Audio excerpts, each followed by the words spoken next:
discuss the impact of a possible deal in the region is Blaise Misztal. He is director of the Bipartisan Policy Center's Foreign Policy Project.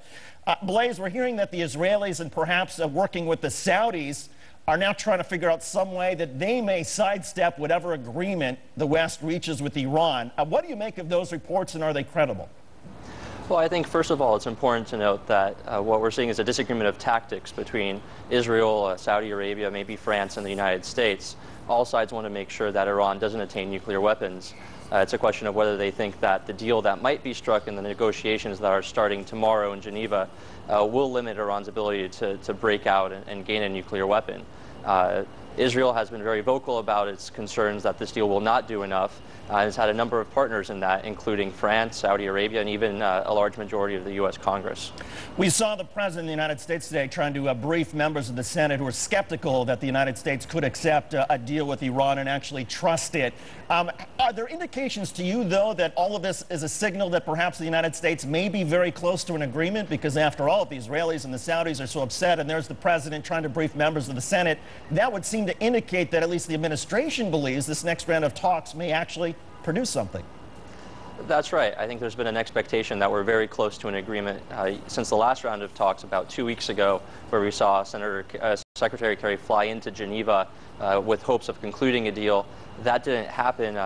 There are a lot of hopes it could happen this week, but it's really not so much even about whether the United States can strike a deal with Iran, but there's a number of other factors that it has to consider. One of those, which seemed to have been a spoiler last time, was France, which had disagreements with the United States, and really whether we have a deal this week depends on whether those disagreements have been smoothed over or not. Is the biggest obstacle towards a deal the sort of issue of verification, the idea that the United States, the IAEA, the International Atomic Energy Inspectors, would be able to verify that Iran is actually keeping up its end of the bargain?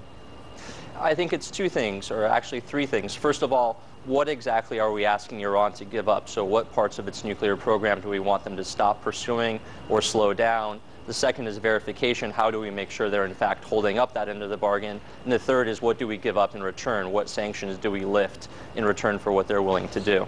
Is it the expectation that any sort of agreement that's announced in a couple of days would start with a sort of interim agreement, that over the next 6 months there would be a beginning of a process that would reveal certain information, and then there would be essentially a phase 2 down the road after that has been met? That's right. I think one of the big concerns is that we're running out of time to reach a final deal. And as a way to avoid that problem and avoid the pressures of time in forcing negotiations one way or the other, we're seeking an interim deal that would put a freeze, as the administration has called it, on Iran's nuclear progress for about 6 months, giving time for negotiators to hammer out a final deal that would hopefully take place before that time runs out. Blaise Misztal is director of the Foreign Policy Project. Blaise,